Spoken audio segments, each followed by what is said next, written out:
we remain steadfast in our commitment in delivering local news that matters, stories that inspire, enriching the lives of Filipinos in the Philippines and across the globe. This is your GMA Regional TV.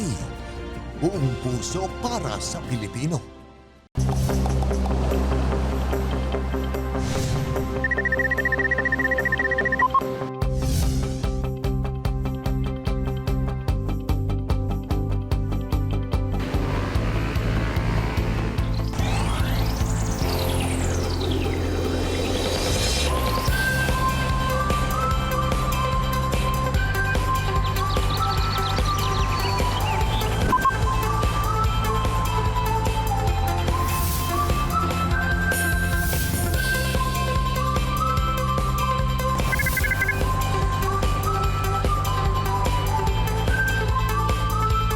Kini ang At Home with GMA Regional TV. It's a great Wednesday morning mga kapuso all over Mindanao. Atong kamustahon ang atong mga kapuso sa Bonifacio ug Calamba sa Misamis Occidental Province. Attorney Resi, good morning! Good morning, Sai! Ug mapita sa tanan nato mga viewers nga naa dinha sa Cotabato City ug Maguindanao Province. Nako, Sai, mga kapuso, karong Miyerkules, mapapasa na all kita kaya nga to ang istorya nga atong itampo karong buntaga pang #unexpected blessing. Ilailahon nato ang baguhay lamang nga ni top sa librarian licensure examination. Wow! Sana all jud kayo, Attorney Resi. Samtang dinhi sa Cagayan de Oro City, gilusad sa City Local Environment and Natural Resources Office o CLENRO ang Trash to Cash Back program nga nagpamatuod nga dunay kwarta sa basura. Kana ang atong siron unya taod-taod. Ug sa best of man atong makachikahan ang Dabawenyo singer and songwriter nga si Markenny Joshua. Apan una ka na mga kapuso, nasayod ba mo nga naay kuyaw nga moske diri sa Mindanao? Kini mao ang Masjid Di Maoko Mosque, kinsabay dili ma-amaze sa gitawag sab nga Pink Mosque nga makita sa lungsod sa Dato Saudi ang patuan sa Maguindanao. Ang pagtukod ni ini gipangunahan sa kanhing mayor nga si Samsudin Di Maukom. Ang color pink nagasimbolo ug nagarepresenta sa peace and love dinhi sa Mindanao.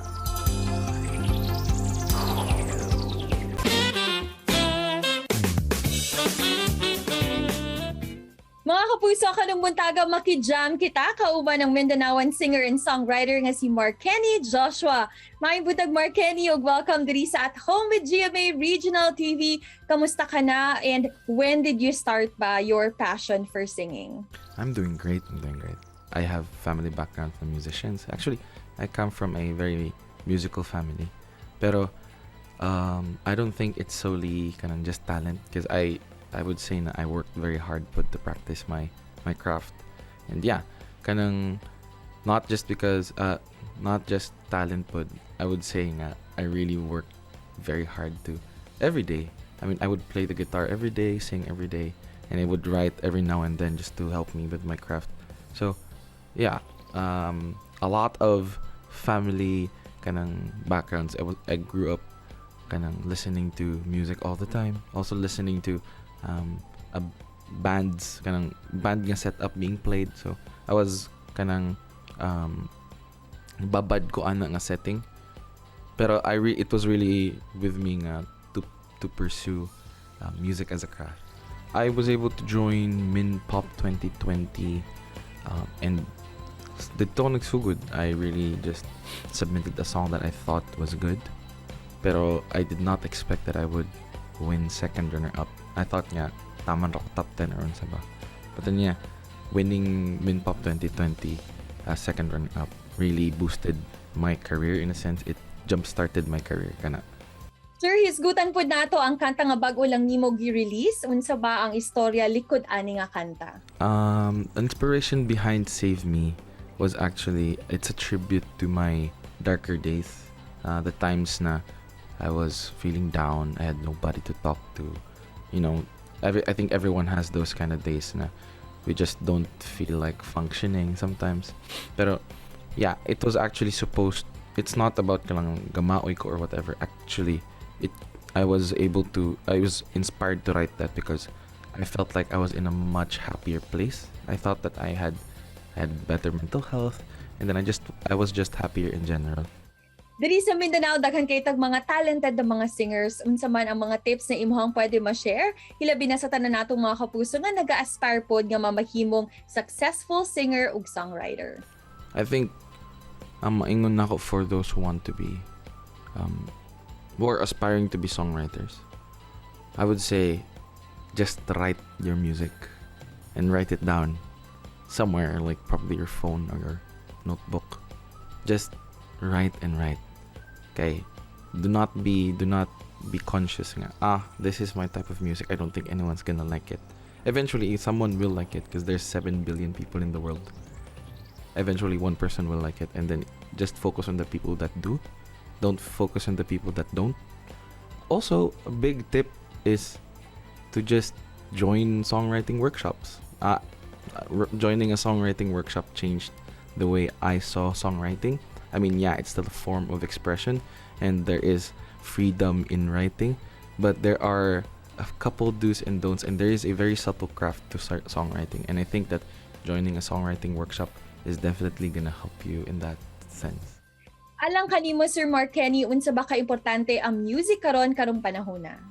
Definitely, it's very, very important. I mean, I think all of us are aware, if not, kanang at least very, very small awareness nga. We all listen to music, and music is everywhere, even advertisements, even sa TV, even in the little, even when we kanang mga jeepney rides na to, there is radio, there is a radio, there's music everywhere. I mean, especially current the pandemic, especially personally for me, kay, when I would have hard times, especially sa akong mental health, I would always kanang go to music. When I don't understand how I'm feeling, I would go to music. I would listen to music. So Syempre sir, pwede ba ka magpahapya og sample sa imong bago lang na gi-release nga kanta?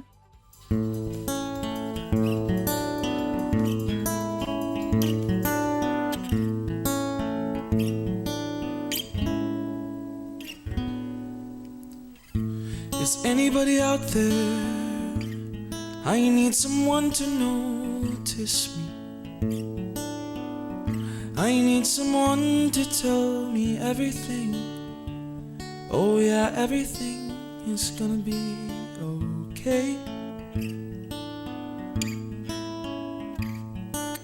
You with a funny looking hat there. Is something wrong with my face? Do I look like a big disgrace? Is it just the way that I feel? 'Cause oh, it feels so real. Oh, I just need a helping hand to get back on my feet. Oh, save me. Please save me. Save me from this misery. Save me from my enemy. Save me from myself.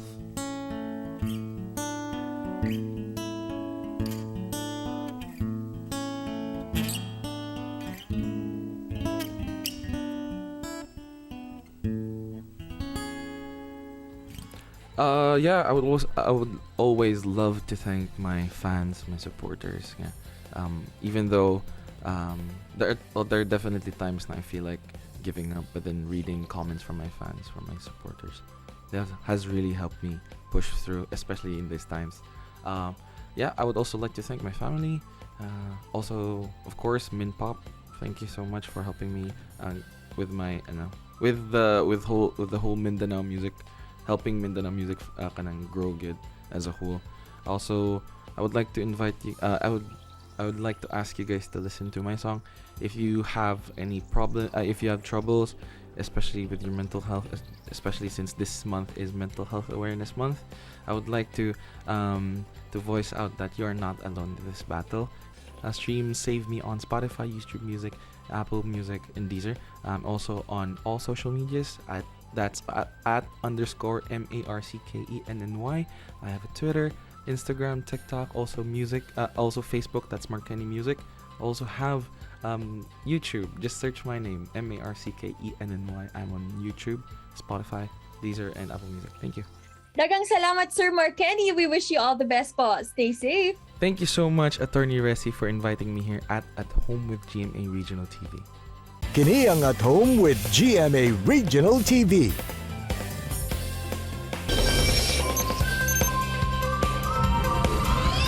Usa ang problema sa basura sa nagunang suliran sa Cagayan de Oro City. Kaniadto, kini ang unang rason sa pagbaha sa syudad. Busa ang Clenro naglusad og mga programa aron makatabang sa pagsulbad sa problema nga hatod sa basura.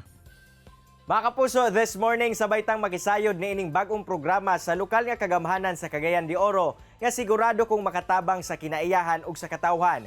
Alang sa dugang kasayuran sa mong programa atong makauban, si Engineer Armin Cuenca ang head sa Clenro. Engineer Armin, mayong buntag sir and welcome din sa At Home with GMA Regional TV. Kamusta? Ay buntag, kumbati hapon, bisan pa sa kaliwala sa pandemya. Alright, sakto kaniya sir, kumbati gihapon despite the challenges. Pero unang-una, Engineer Armin, atong hisgutan kining bagong programa nga inyong gilusad nga ginatawag nga Trash to Cash Back. Unsa ba kini sir? Kibali kini siya is kana bang incentive program niadtong ga-segregate sa ilang mga basura sa ilang sa kapanimalay. Kaya lagi atong nakita na useless ang pag-segregate kay diretso raman gyapon sa landfill ang tanan. So muna nga kini nga program gihimo aron nga ma-incentivize nga maaghat ang atong mga kaigsuonan nga mag-segregate gyud kay dunay sila'y madawat. Sir, paunsa sa bagagana ang mong programa o unsa ang mga mechanics ni ini aron sa makabenepisyo ang atong mga kapusong Cagayanon? Ang kibali ang atong ga-segregate ng mga basura sa una limitado lamang kay ang atong ga-segregate kato lamang ang mahalin, no? Mahalin. Ang uban nga di mahalin mo nang mabutang na dayon dito sa atong sanitary landfill.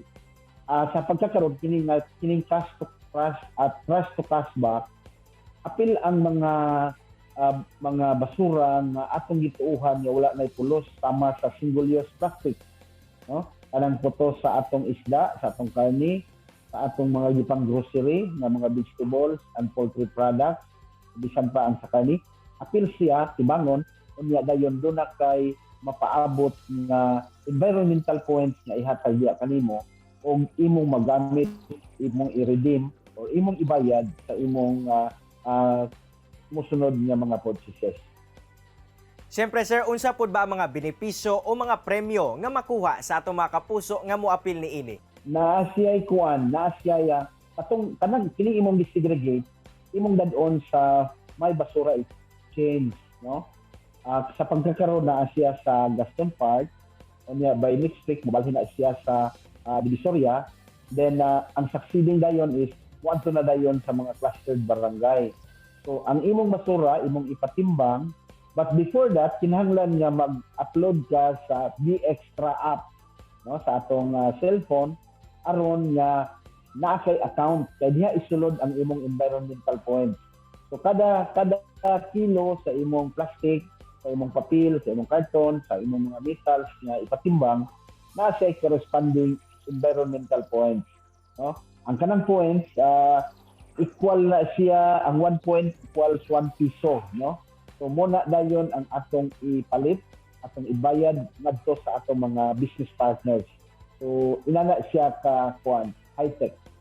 Wow, tsada gidi ay sir no ang maong programa. Pero Engineer Armin, to give us a little background kung paunsa ba namugna kining programa, unsa ba ang rason sir nganong namugna nato ni ug kamusta pud ba di ay ang problema sa basura dinhi sa atong syudad?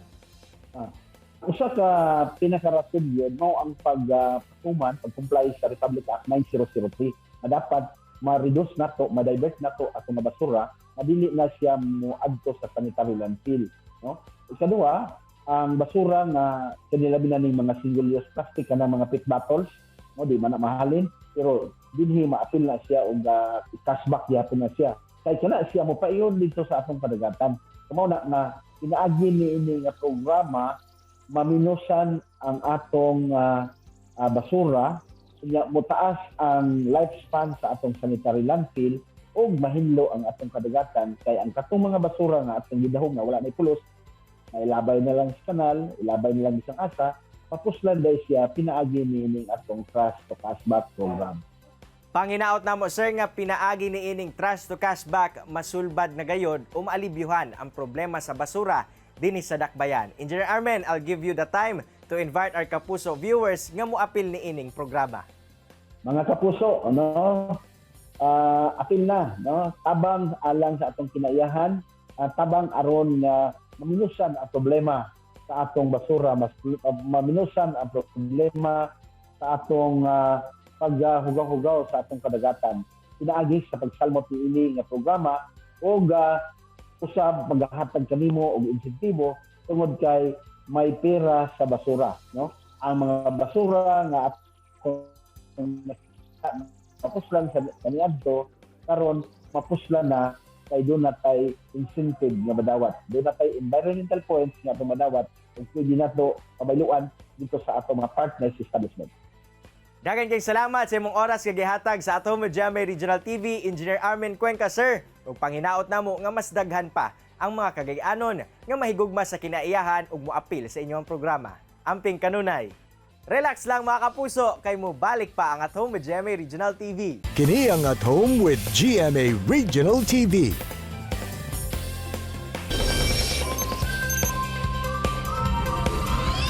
Dungan tang makisayod mga kapuso sa #unexpected blessing na nasinati ni Ina Francesca Javier Pidor ang ni top 9 sa baguhay lamang na Librarian Licensure Examination. Maibutag Ma'am Ina ug welcome diri sa At Home with GMA Regional TV. Kamusta? Thank you po and good morning. Medyo overwhelmed pa rin po after nung naglabas yung results po ng licensure examination, pero okay naman po as of now. Ma'am Ina, syempre congratulations po ug hisgutan nato karon ang baguhay lamang nga Librarian Licensure Examination diin usa ka sa mga nagtop. Pwede ba di mo i-share sa amo kung unsa ang imong experience? Supposedly last year po kasi kami mag-take kasi po nag-graduate po kami June 2020. Hindi po siya natuloy due to the pandemic. So for me personally po, hindi po sana ako mag-take this year kasi po masyado na pong behind nung nag-process po ako and hindi pa po talaga ako ready. Yun, tinuloy na po namin ang board exam and unexpected po talaga yung pag-top ko kasi out of sa amin pong nag-take, hindi ko po talaga in-expect na kasali po ako sa matatap. Kasi po, ang hirap po talaga from juggling work, tapos magre-review every weekend, then nag-leave pa po ako 3 weeks from work kasi po para makafocus sa board exam. So medyo na-hassle po talaga kami noon since kasi po pandemic, kailangan naman po ng RT-PCR test. So maraming scheduling na nangyari, maraming mga days before the exam po talaga na kailangan talaga naming mag-ready kasi hindi po namin alam kung kailan kami mag-RT-PCR test. So yun po, medyo may pagka-stressful po siya pero rewarding naman po in the end. Siyempre, behind all this success, kinsa man ang imuhang nahimong inspirasyon o kung aduna may usa ka butang ang iyahang gitudlo kanimo unsa kini? First of all po talaga, ang parents ko po talaga, ginawa ko po talaga to para sa parents ko. Tapos ang hope lang po nila sa akin, and ang hope ko lang din po na makapasa po sa board exam, makagraduate, makatake ng board exam at makapasa. Yun lang po talaga. Malaking blessing na po din sa amin ang nakatap ako. And isa din po sa nakatulong po sa akin during the review for the board exam is yung mga best friends ko po kasi lagi po silang nandyan tapos sinusuportahan nila kahit sinabi ko na sa kanila na ayaw kong mag-take this year. Sinasabihan talaga nila ako na sige mag-take ka, wala namang mawawala kung mag-take ka, alam naman namin na kaya mo. So yun lang po talaga yung pinanghahawakan ko nung nag-take ako ng board exam. Pwede ba ka makahatag og mga tips alang sa mga tao na gusto sa mamahimong top-notcher sa manimo? Ang mabigay ko po na tips sa mga students ngayon na yung gusto po talagang makatap is mag-focus po talaga ng review at saka huwag po talaga mag-waste ng time kasi yun yung sana hindi ko ginawa kasi marami pong times na nag-waste po talaga ako ng time na hindi ako nag-study, naglaro muna ako or nag-online games, mga mobile games. So, ang advice ko po is i-enjoy nyo po din talaga yung course nyo, mahalin nyo yung pagsistudy nyo, yung mga lahat ng topics, yung subjects nyo, yung trabaho nyo mismo, kasi po ang board exam, hindi po kasi siya by the book ang definition. So, kailangan mo intindihin yung trabaho mo. So, for example, sa amin, librarian, inintindi ko lang po talaga yung trabaho ng librarian, kung anong kailangan naming gawin. So, same din po yan sa lahat ng magte-take ng board exam kasi ganun din po ang concept niya nila eh. Thank you very much, Ma'am Ina. And once again, congratulations po mula dito sa amin sa At Home with GMA Regional TV. Amping Pirmi. Thank you din po, Attorney Resi, for the interview. Resi, mga kapuso, human gilusad ang Trash to Cashback program sa Clenro sa Cagayan de Oro City. Panghinaot ni Engineer Armin Cuenca nga makatabang kini aron maminusan ang basura nga malabay sa landfill ug makabaton og disiplina ang mga Cagayanon. Ugsay wala damha sa Dabuwenya nga si Ina Francesca Pidor nga mag-top 9 kini sa baguhay lamang nga librarian licensure examination. Maong para niya, unexpected blessing gayud kini. Ug mga kapuso, dakong inspirasyon pod sa Mindanaoan singer and songwriter nga si Markenny Joshua sa iyahang bag-o nga kanta nga Save Me ang iyang nasinati kaniadto. Gani na mahimo pod siyang inspirasyon sa mga kabatan-unan karon. Mga kapuso, tara inspired nakakaton kamo sa gi-share sa itong mga bisita karong buntaga. Sama na lang sa panultihon ni Napoleon Hill, the most important turning points of life often come at the most unexpected times and in the most unexpected ways. Mga kapuso, makita pagbalik ang atong episode pinagi sa pagbisita sa www.gmaregionaltv.com ug ayaw mo kalimot na mag-subscribe sa official YouTube channel sa GMA Regional TV. See you tomorrow mga kapuso. Stay safe and healthy. Ako si Attorney Resi Rizada. Kinisab si Cyril Chavez. Buong puso para sa Pilipino.